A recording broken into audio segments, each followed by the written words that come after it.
Bonjour à tous. Chapitre 8. Le dernier souffle. Les semaines passèrent. Il essayait de se reconstruire, de donner un sens à son existence. Chaque matin, il se levait, partait au travail, croisait du monde, tentait de s'occuper. Mais rien ne comblait ce vide en lui. Une cicatrice invisible marquait son cœur, un poids que le temps ne parvenait pas à alléger. L'indifférence qu'il avait subie, l'abandon brutal, tout cela rongeait son âme. Une nuit, il marcha sans but, ses pensées tournant en boucle. Ses pas le menèrent au bord d'un pont. La ville scintillait sous ses yeux, belle et lointaine, comme un monde auquel il n'appartenait plus. Il s'agrippa à la rambarde, le regard perdu dans le vide. Il se demanda si cela en valait encore la peine.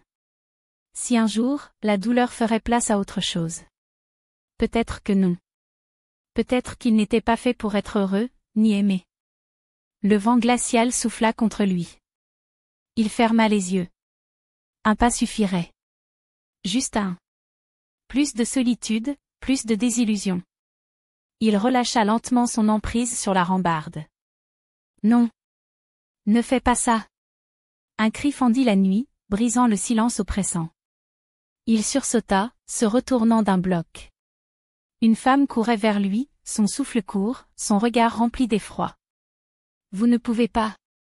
Il y a encore tellement à vivre. Il la fixa, incapable de comprendre. Pourquoi s'inquiétait-elle? Qui êtes-vous? Pourquoi ça vous importe? Elle s'approcha, le cœur battant. Parce que je vous vois. Parce que je sais ce que c'est. La douleur, le vide? Mais vous n'êtes pas seul. Je ne peux pas vous laisser partir. Sa voix tremblait, mais sa main était tendue, ferme, sincère. Un frisson parcourut son corps. Il sentit quelque chose qu'il croyait perdu, une lueur d'espoir. Faible, fragile, mais bien réelle. Hésitant, il recula d'un pas, puis, lentement, attrapa cette main tendue. Peut-être que tout n'était pas fini.